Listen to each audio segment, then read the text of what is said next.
Les animaux les plus dangereux et les plus puissants d'Afrique ont été désignés par les chasseurs sous le nom de Big Five, les 5 grands.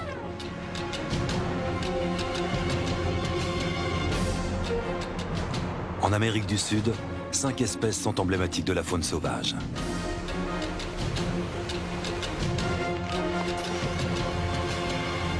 Nous avons sillonné ce vaste continent à la recherche de ces animaux hors du commun.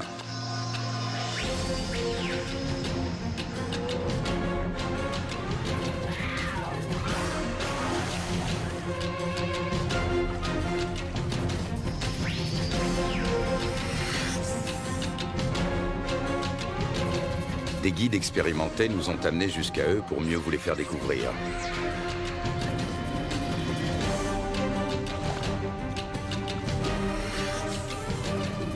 Les 5 grands animaux d'Amérique du Sud. Le jaguar, le tama noir, la loutre géante, l'ours à lunettes et l'anaconda.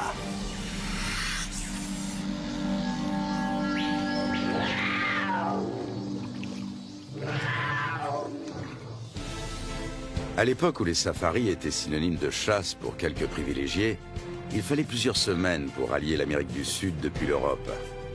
Désormais, cela prend à peine une journée en avion. Notre voyage nous emmène dans le nord du continent, vers un animal aux dimensions colossales et à la force herculéenne. La Guyane est connue pour ses eaux abondantes. C'est dans les rivières que vit l'imposante anaconda.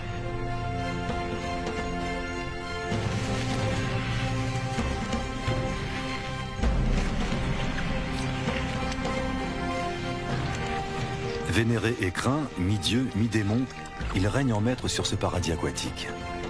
C'est ici qu'il entraîne tous ceux qui ont le malheur de céder à son emprise.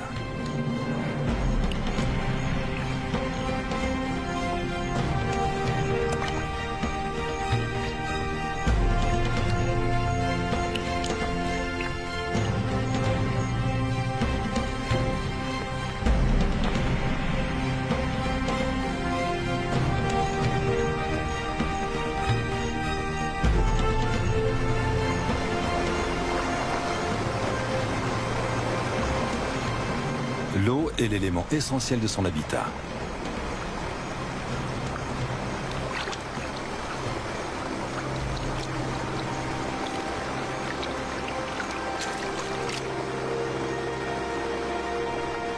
L'anaconda apprécie les environnements humides au même titre que le tapir et ses 300 kilos.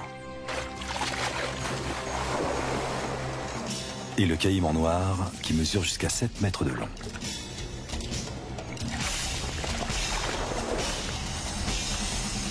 Pour les capybaras, partager le territoire des anacondas n'est pas de tout repos.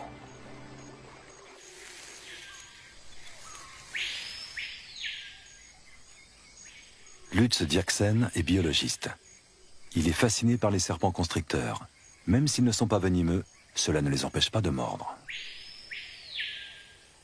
Le boa arc-en-ciel, lui, vit dans la forêt, au milieu des feuilles et des broussailles.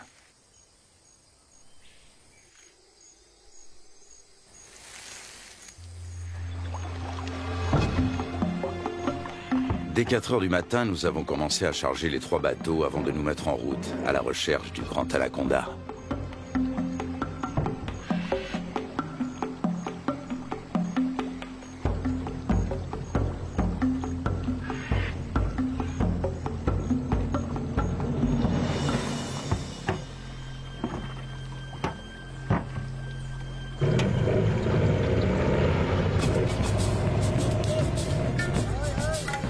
Notre équipe se compose de Lutz Dierksen, de 9 accompagnateurs et de 3 caméramens.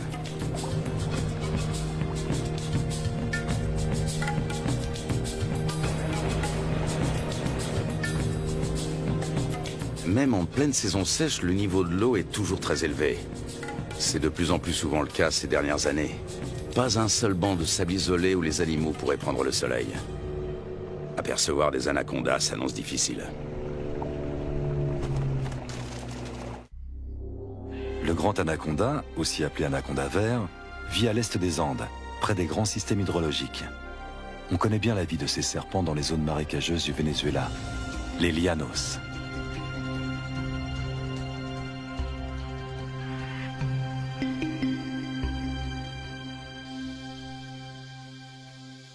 Là-bas, les anacondas mesurent rarement plus de 4,5 mètres de long. Leur proie préférée, ce sont les capybaras, les plus grands rongeurs au monde dont les dimensions peuvent atteindre celles d'un chien berger.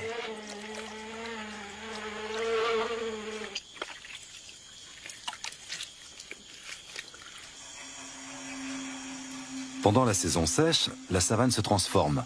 Les lacs deviennent de vastes champs de boue durcie.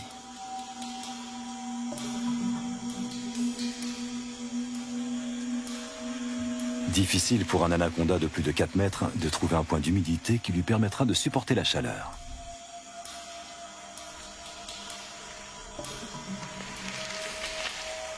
Les petits spécimens ont moins de mal à survivre.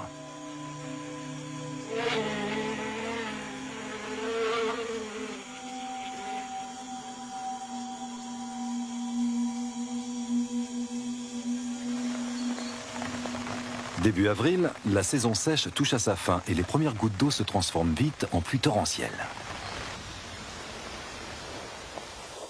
En à peine quelques jours, les étendues asséchées se gorgent d'eau.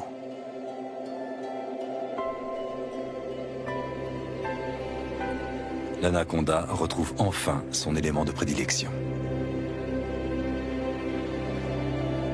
De toutes parts, la savane verdit et renaît à la vie.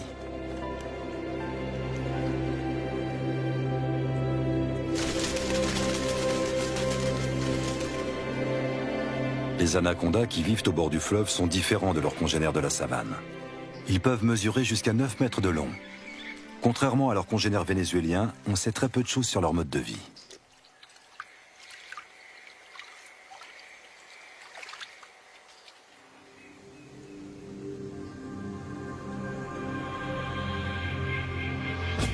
Notre première journée de voyage touche à sa fin à Riwa, le dernier village qui borde la rivière. Un monde sauvage nous attend ensuite.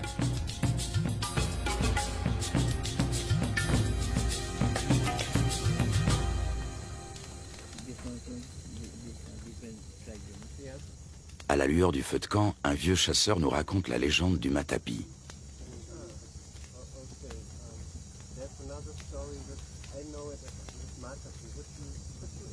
Cet ustensile permet aux femmes d'extraire le jus toxique du manioc. L'idée en est venue à un chasseur alors qu'il observait un anaconda en train de se nourrir. Il a conçu une clé faite de lianes qui imite les mouvements de contraction du serpent en train d'avaler sa proie.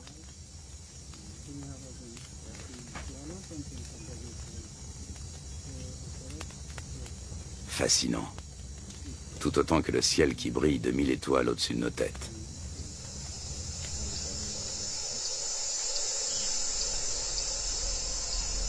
Le grand anaconda appartient à la famille des Boidae. Il tue en enroulant étroitement son corps musculeux autour de sa victime jusqu'à ce qu'elle meure étouffée. Ses dents sont orientées vers l'arrière, ce qui lui permet de la maintenir, sans toutefois la découper. Il n'a donc pas d'autre choix que de l'engloutir en une seule fois.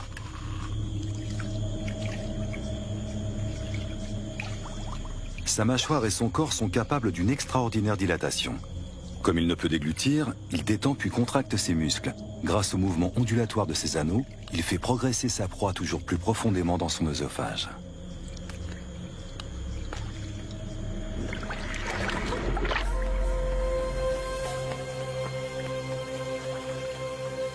Un groupe de becs en ciseaux prend son envol dans la lumière du petit matin.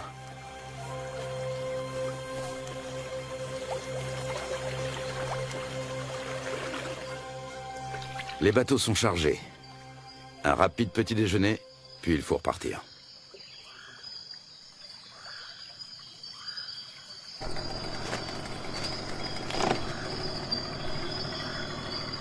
Encore 3 longues journées de bateau nous attendent.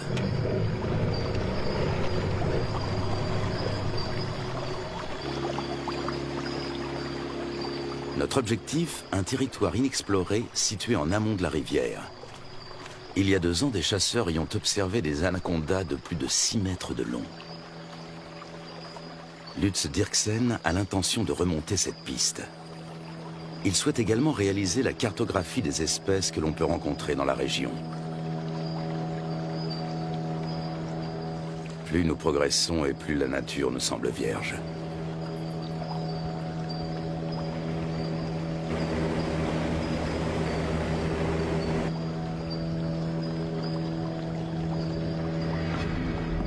Avec un tel niveau d'eau, les caïmans noirs ont bien du mal à trouver un endroit où se prélasser.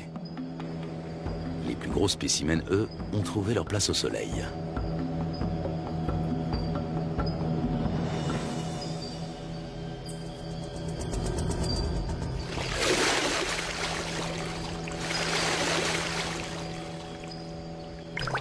Le caïman noir est le plus gros prédateur du continent. Ses mensurations, 7 mètres de long pour 100 kilos. Des écailles viennent agrémenter sa tête et son dos.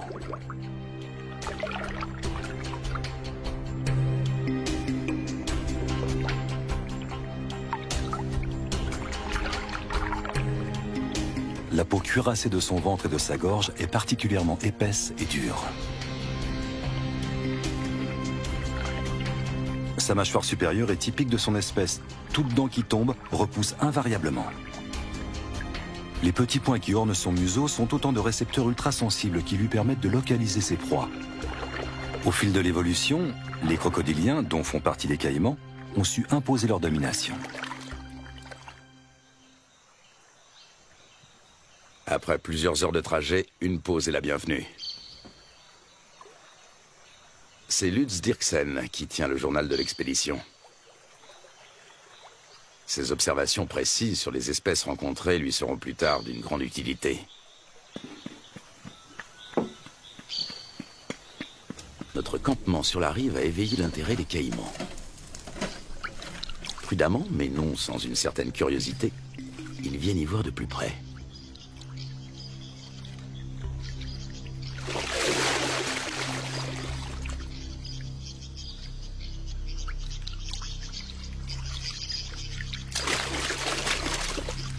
Une mesure d'intimidation s'impose.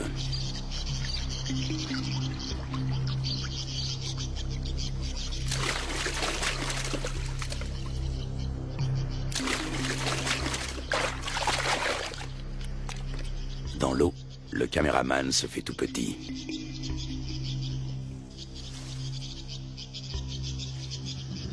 La bête est encore loin.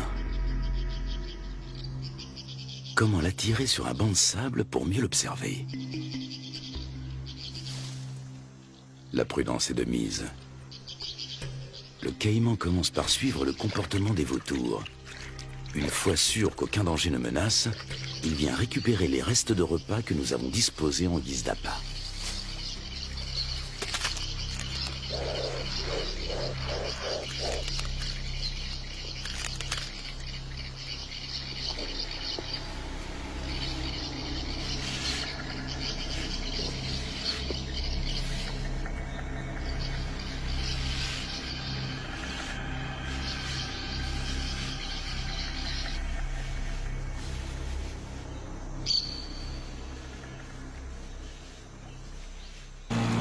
Le voyage reprend à bord de nos 3 bateaux. Dans ce virage, la rivière a creusé une profonde entaille dans la berge et coule désormais tout droit. Des vestiges de l'ancienne berge se dressent encore au milieu du courant qui se renforce. Les moteurs des bateaux sont soumis à rude épreuve. Les limites des rivières sauvages varient souvent, formant de multiples bras morts et des étangs.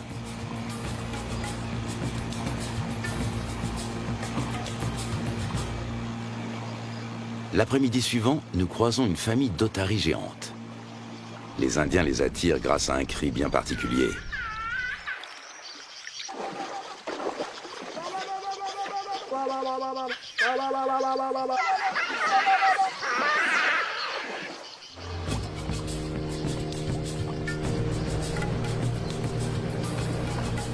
Nous touchons enfin au but. Il ne peut s'agir que de l'endroit dont les chasseurs ont parlé. C'est ici que nous allons nous établir pour partir à la recherche des grands anacondas. Nous remontons notre équipement aussi loin que possible de la rivière. Par temps de pluie, les eaux peuvent monter très vite.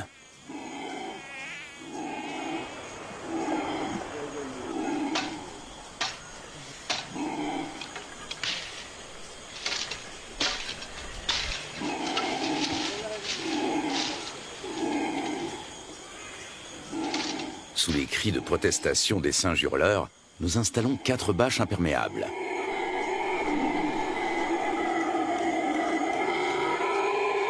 Une bâche pour la cuisine.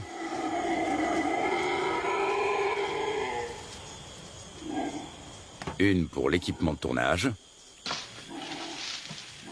Et 2 pour nos hamacs. Nous savons que les serpents et les scorpions aiment se glisser dans les poches et les bottes des hommes.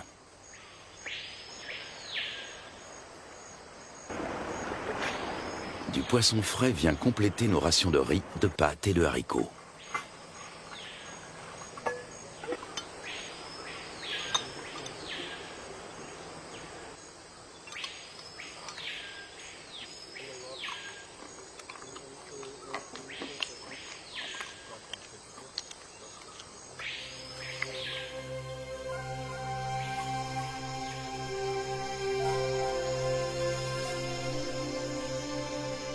Nous sommes en route depuis maintenant plusieurs heures.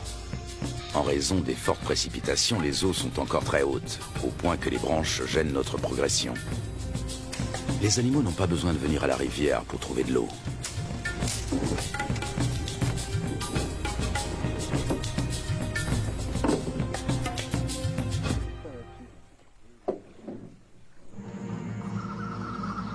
Durant la saison des pluies, les anacondas suivent l'eau jusque dans la forêt. Ils passent toute leur vie dans les marécages.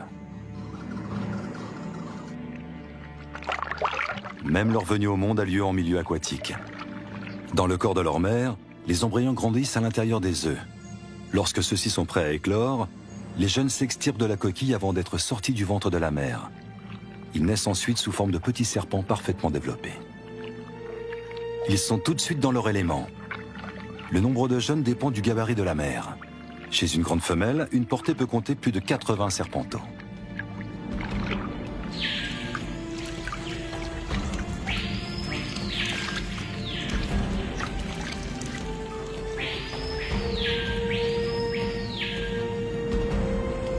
Selon les légendes indiennes, les petits dévoreraient leur mère.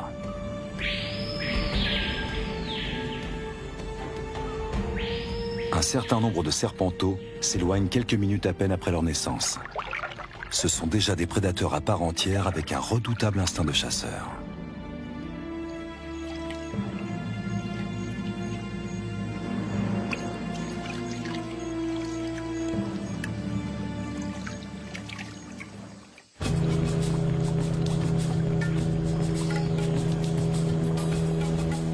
Pour son bain de soleil, cette iguane a choisi une souche d'arbre. Nous tentons notre chance dans un petit cours d'eau.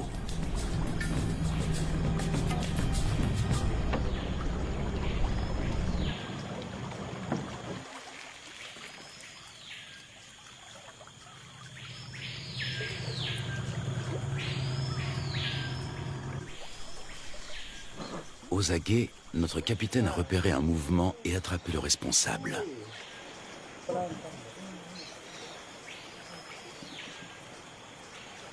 Un jeune anaconda. Il fait près d'1 mètre de long et est âgé de seulement quelques semaines. Sa première mue le rend quelque peu apathique.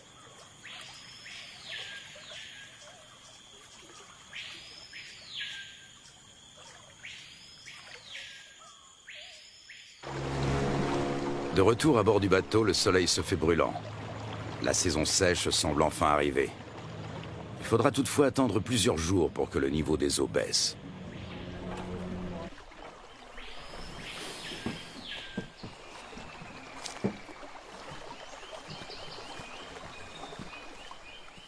Pour se frayer un chemin sans machette, il faut suivre les pistes régulièrement empruntées par les animaux. Voici un boa constrictor.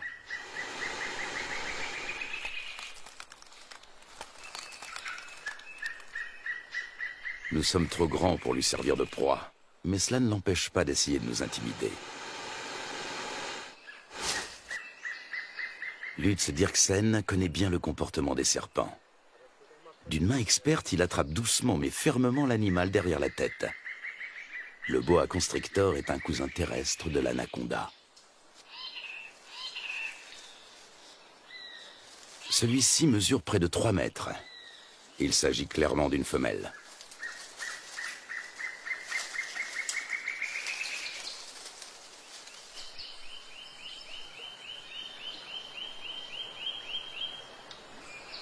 encore un jeune anaconda. Lorsqu'ils sont âgés d'à peine quelques jours, ils se montrent particulièrement agressifs.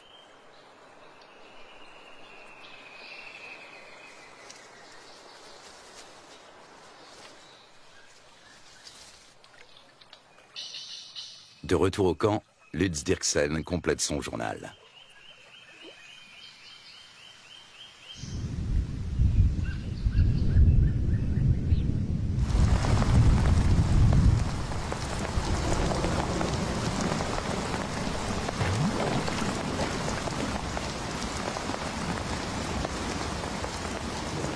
Ces 4 dernières années, la Guyane n'a pas connu de saison sèche normale. Le manioc a même pourri sur pied. À l'origine de cela, les phénomènes météorologiques tels que la Niña et le réchauffement climatique.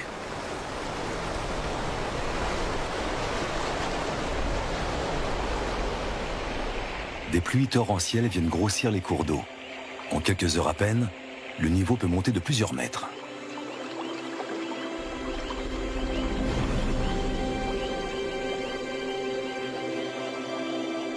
Les forêts qui bordent les rivières ont l'habitude de ces caprices saisonniers.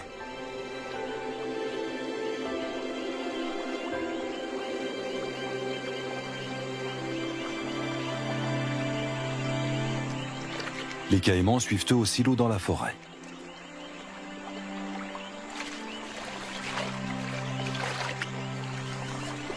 Même le tapir trouve de la nourriture sous l'eau. En plus des fruits et des feuilles, il est friand de plantes aquatiques.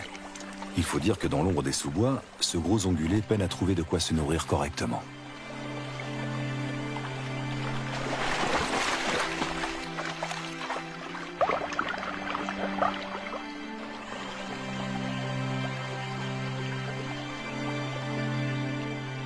D'autres, en revanche, tentent d'éviter l'eau.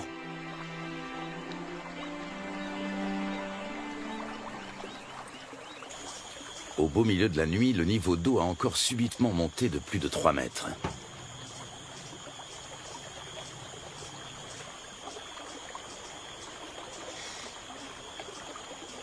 Nous sommes parvenus à mettre en lieu sûr la plupart de nos provisions, et surtout nos bateaux.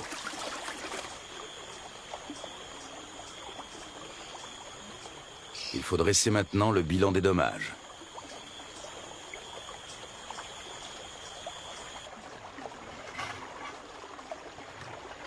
Tout est humide, voire trempé. Même notre matériel de tournage doit être séché.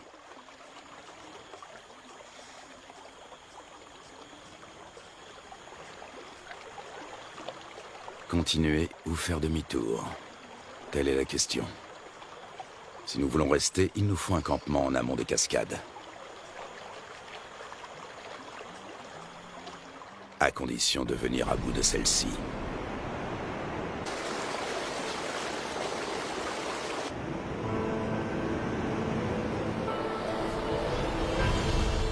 Rapides et cataractes sont fréquents en Guyane. Ils forment un habitat aquatique à part.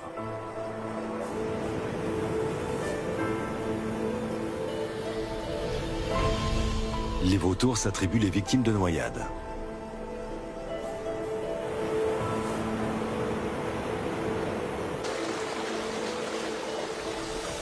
Dans les zones plus paisibles, les hérons se régalent d'escargots et de petits poissons.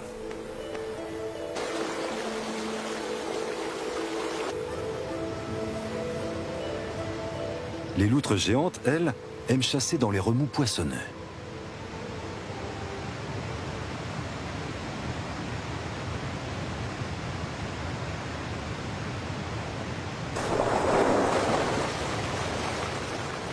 C'est là également que l'oiseau serpent vient pêcher de petits silures. Nous sommes sur le territoire du jacara, la seule espèce de caïman qui évolue dans ces eaux torrentielles. Il est nettement plus petit que le caïman noir.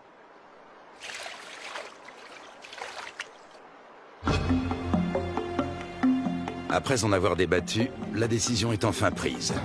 L'équipe va se séparer. Un bateau va prendre le chemin du retour. L'équipe de tournage, accompagnée de 6 des guides, va relever le défi et continuer la route vers l'amont. Impossible de savoir ce qui nous attend. Peu de gens se sont déjà aventurés au-delà de ces cascades. Pour y parvenir, il nous faut des troncs d'arbres. Ils vont nous servir à faire avancer les bateaux tout en protégeant leurs coques. Chacun d'entre eux pèse près de 300 kilos.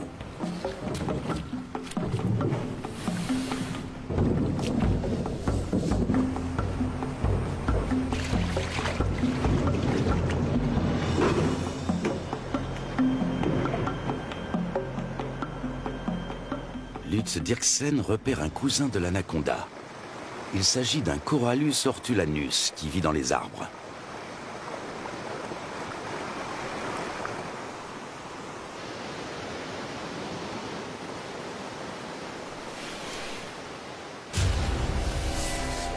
Ce boa de couleur verte est connu pour son agressivité, mais fort heureusement, il n'est pas venimeux.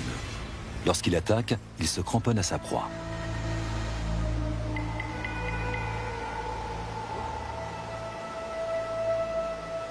Au niveau de sa lèvre supérieure, on distingue ses fossettes sensorielles. Il s'agit de détecteurs de chaleur qui l'aident à repérer ses victimes, même de nuit.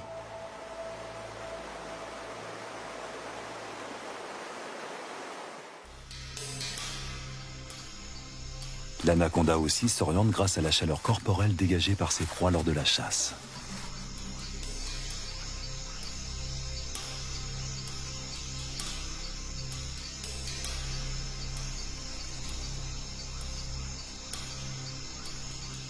Peut-être distingue-t-il le paca comme à travers une caméra infrarouge.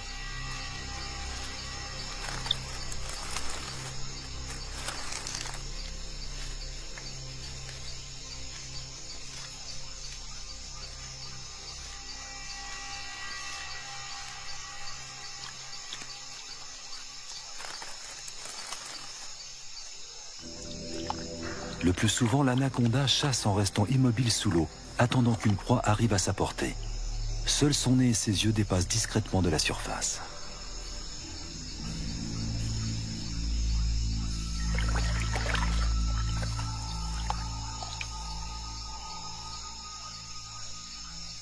Avec sa langue fourchue, il détecte la moindre odeur.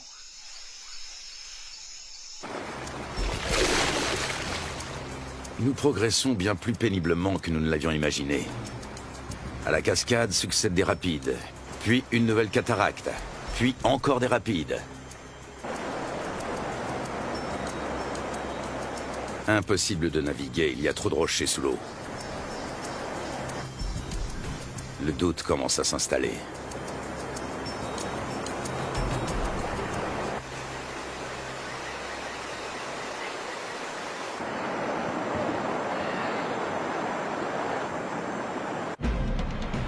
Dans le cours supérieur, les eaux sont particulièrement impétueuses.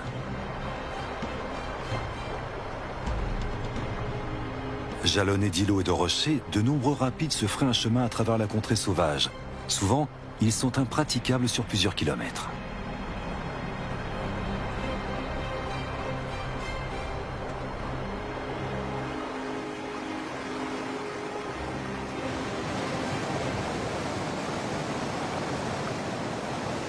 Les jacaras ont compris que les poissons leur tombent directement dans la gueule pour peu qu'ils se placent au bon endroit.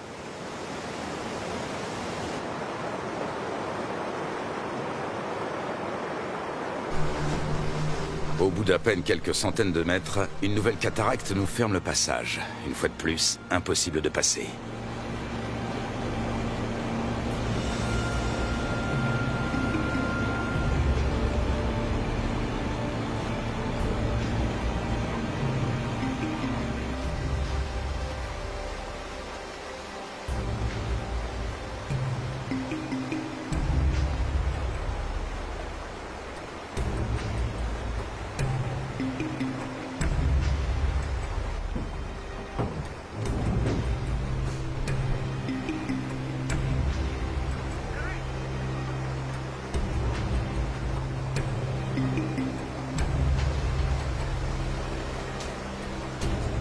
Nous progressons lentement.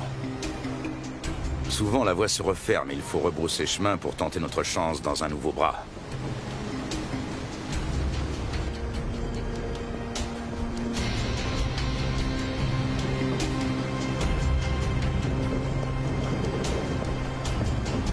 Il nous aura fallu une journée entière pour parcourir 500 mètres.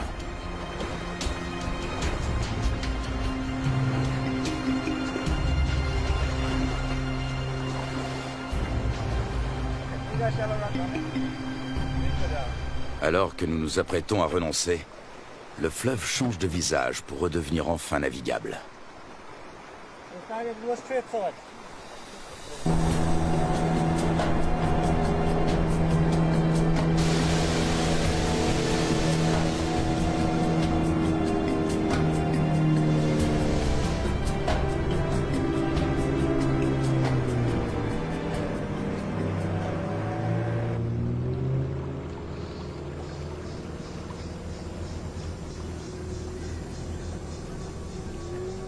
Devant nous, la rivière se dédouble. Un monde intact nous attend.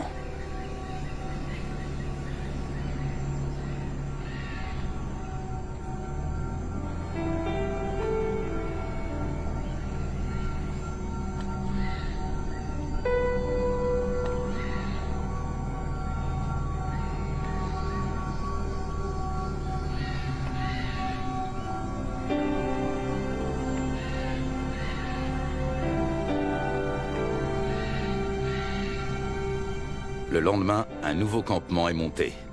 Cette fois, nous espérons être à l'abri des eaux.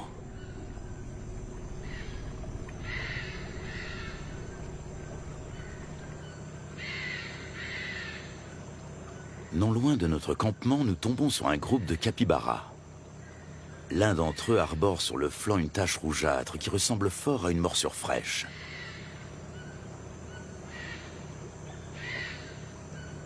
Les rongeurs ne semblent pas gênés par notre présence.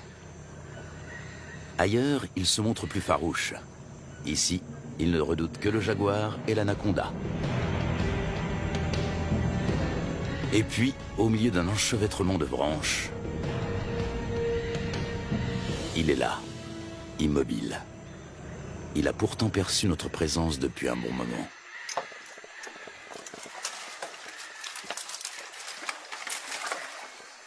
Impossible de l'approcher.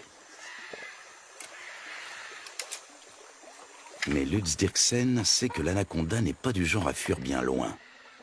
Il retente sa chance. Une prise solide au niveau de la tête, une autre à l'endroit le plus large du corps, et le serpent ne peut plus lui échapper.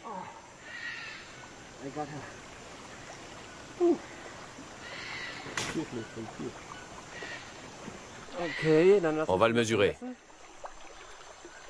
Lutz Dirksen fait de la recherche fondamentale. Il réunit des informations sur la taille, la couleur et la répartition des serpents. Il est l'un des plus grands experts de l'anaconda. Personne n'a jamais examiné d'aussi près ce spécimen aquatique.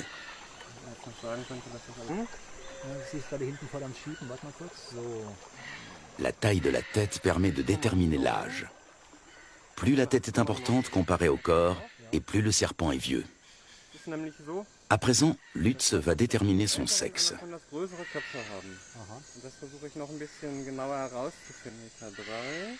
Il s'agit d'un mâle. Après l'avoir mesuré sous tous les angles, nous le relâchons.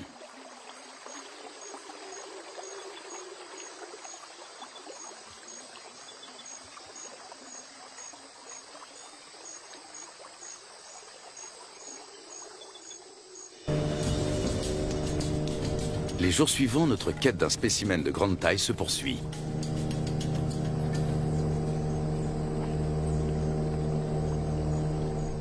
Les pêcheurs de l'équipe ont découvert un grand anaconda, mais celui-ci a aussitôt replongé.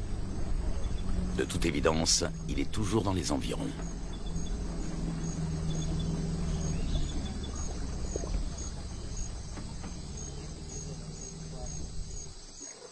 Nous décidons de passer le coin au peigne fin.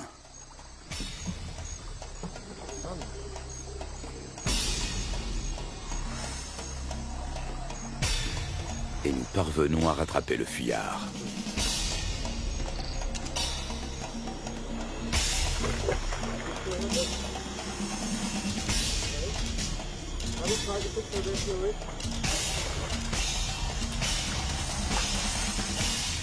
Ce serpent va à son tour être mesuré.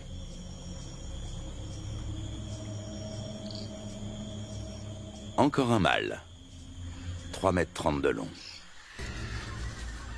Les anacondas mâles sont bien loin d'atteindre la taille des femelles. Il dépasse rarement les 3 mètres, tandis que les femelles qui vivent dans les rivières peuvent atteindre 9 mètres.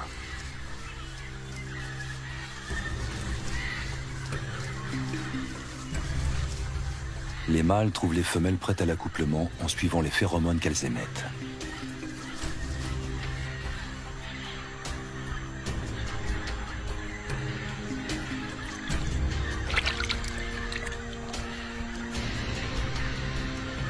Il leur faut parfois suivre la piste sur de nombreux kilomètres.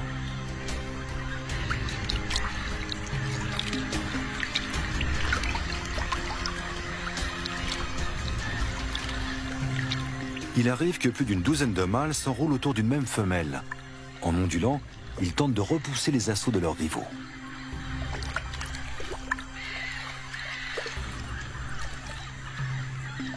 La femelle s'accouple ainsi avec plusieurs mâles.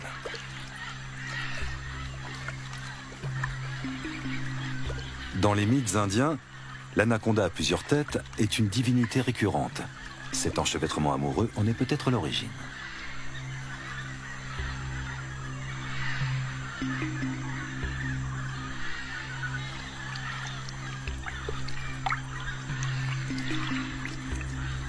L'accouplement peut durer jusqu'à 4 semaines.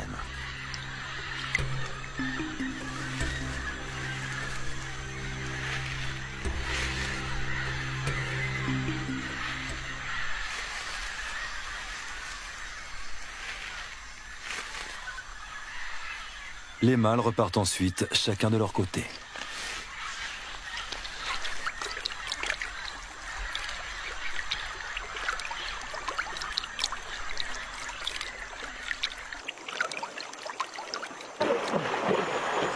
Soudain, nous faisons une découverte de taille.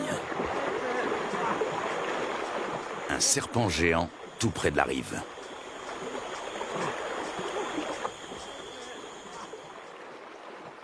Même à 4, nous avons du mal à le maîtriser. Son corps n'est qu'un unique et gigantesque muscle d'acier flexible.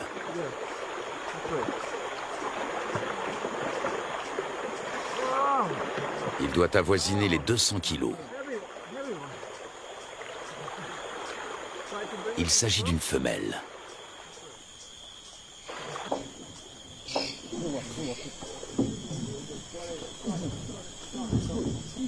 Sur la berge, nous pouvons la mesurer en toute tranquillité.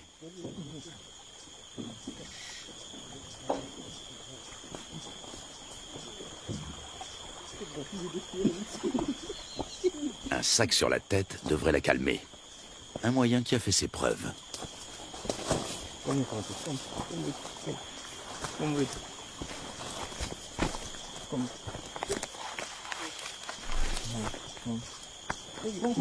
Nous parvenons à la ramener à terre sans trop de résistance. Avec sa taille, elle ne connaît plus aucun prédateur naturel.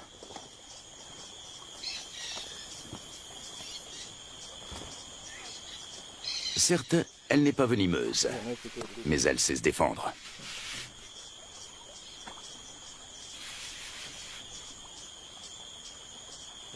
Tenez-la, pendant que je mesure. Une telle géante peut infliger de graves blessures. Une fois refermées sur leur proie, ces mâchoires ne se rouvrent pas facilement. Solides, acérées et orientées vers l'arrière, ses dents sont de véritables crochets. On distingue parfaitement sa trachée située à l'avant de la gueule.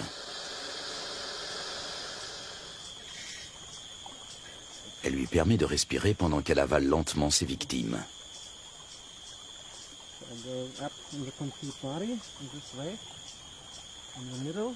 L'anaconda fait jouer ses muscles.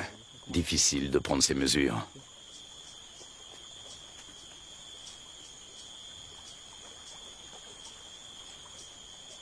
Cette femelle est nettement plus imposante que tous les autres anacondas que nous avons rencontrés au cours de notre voyage. Lutz doit s'y reprendre à plusieurs reprises.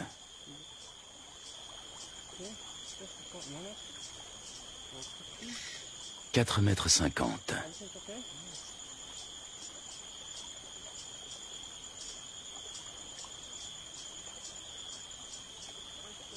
5,70 m. La bête mesure près de 6 mètres. Un sacré morceau.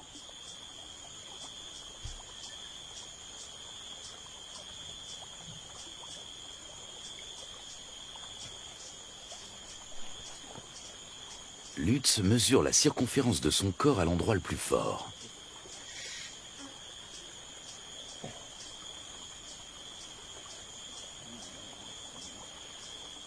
« 63 centimètres.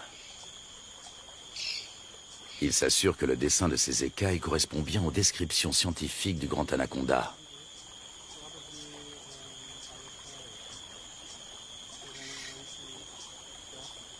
Ces plaies proviennent d'un marsupial. Il arrive que l'anaconda se blesse pendant qu'il étouffe ses victimes. Même les capybaras, les principales proies de l'animal, se défendent âprement. La chasse est risquée, même pour un grand anaconda.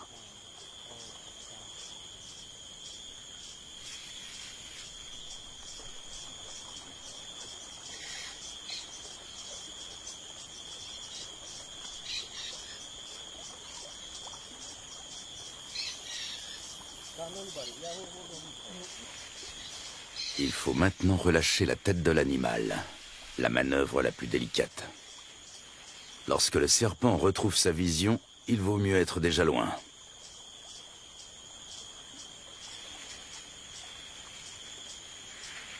L'anaconda, le plus grand serpent du monde, est pour nous un des 5 grands d'Amérique du Sud. Un animal surpuissant, inquiétant et à la fois incroyablement paisible. Cette créature à la fois terrestre et aquatique a de quoi fasciner les hommes et leur imposer le respect.